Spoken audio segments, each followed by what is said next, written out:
والوں نے من اپنا پرانا پاپی تھا، برسوں میں نمازی بن نہ سکے۔ من اپنا پرانا پاپی تھا، برسوں میں نمازی بن نہ سکے۔ تو نماز پڑھیں گے کہ نہیں پڑھیں گے؟ آج کی محفل پاک میں جتنے لوگ بیٹھے ہیں، سارے لوگ مستحکم ارادہ کر لیں کہ ہمیں نماز پڑھنی ہے، تو سمجھ جائیے کہ آپ کی زندگی کامیاب زندگی ہے۔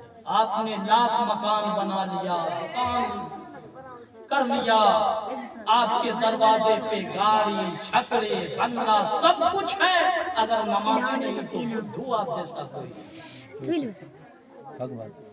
اگر کچھ نہیں ہے، پھوس کا مکان ہے، برسات کے موسم میں پانی ٹپکتا ہے، عبادت گزار ہے، تو قسم خدا کی حدیث میں آیا ہے، اس گھر کی زیارت کے لیے رب کے فرشتے اترتے۔ یہ بھی حدیث میں آیا، جس گھر میں مٹی کے برتن میں غربت کی وجہ سے کھانا کھایا جاتا ہے، اس گھر میں بھی اللہ کے فرشتے طواف کرنے کے لیے۔ سبحان اللہ۔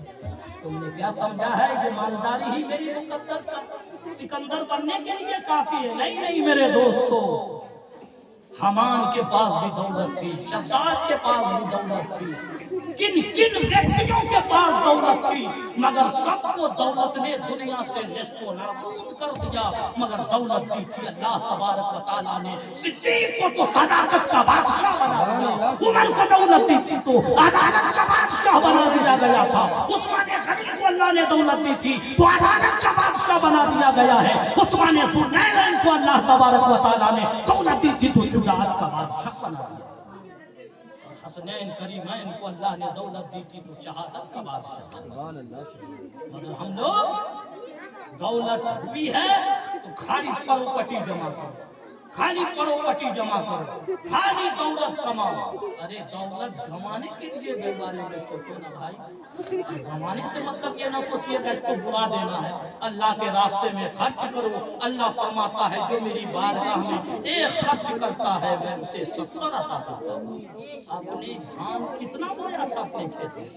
گیہوں کتنا بوتے ہو ایک بیگھہ میں؟ کتنا بوتے ہیں بولیے؟ 40 کلو، اور کاٹتے ہیں تو 40 من، 20 من، کتنا؟ 20 من۔ اب بتائیے کتنا بڑا احسان ہے اس رب قدیر کا، 70 گنا آپ کو ملا۔ ابھی آپ نے سب کو سوچا؟ کچھ نہیں سوچنا۔ اس پر پانی نہیں ہو رہا تھا، برسا نہیں ہو رہی تھی، سب آپ کو دھان نہ ہوتے، آپ دھان نہ ہوتے۔ پالن ہر رب کائنات اللہ جل مجدہ الکریم، اللہ تبارک و تعالی خالق کائنات ہے، خالق حقیقی ہے، وہ رزق کا انتظام فرمائے گا۔ تم نے کیا سمجھ لیا بارش نہیں ہوگی تو میرے کھیت میں اناج نہیں آئیں گے؟ اگر وہ رب چاہے گا تو وہ رب درختوں سے بھی بچہ کو پیدا کرنا چاہتا ہے، مگر یہ نظام قدرت ہے۔ یہ دنیا جو ہے اسباب کی جگہ ہے، یہاں سبب سے ریلیٹڈ سارے کام ہوتے ہیں۔ ایک عورت ایک مرد کا نکاح ہوتا ہے، دونوں کا ملن ہونے سے انسان کا وجود دنیا میں ہوتا ہے، مگر اللہ چاہے تو خدا کی قدرت کا تو مشاہدہ کرو، خدا کی قدرت کا تو دیکھو، مگر آج ہم دنیا میں ہے، ہائے دنیا ہائے دنیا ہائے دنیا، اسی میں مست ہیں۔ اللہ تبارک و تعالیٰ کی بارگاہ میں دعا کیجئے کہ رب تبارک و تعالیٰ سب کو صراط مستقیم عطا فرمائے، برے کاموں سے بچنے کی توفیق عطا فرمائے۔ آج کی اس محفل کے توسل سے اللہ تبارک و تعالیٰ ہمارے تمام چھوٹے بڑے گناہوں کو معاف عطا فرمائے، اور ہم سب کو اللہ تبارک و تعالیٰ عمل خیر کی توفیق عطا فرمائے۔ شاید بات میں اور بتا دوں، آپ سب سے نکٹ قریب میں جو مزار ہے وہ چمنی بازار شریف ہے۔ چمنی بازار جاتے ہیں اور رامپور جاتے ہیں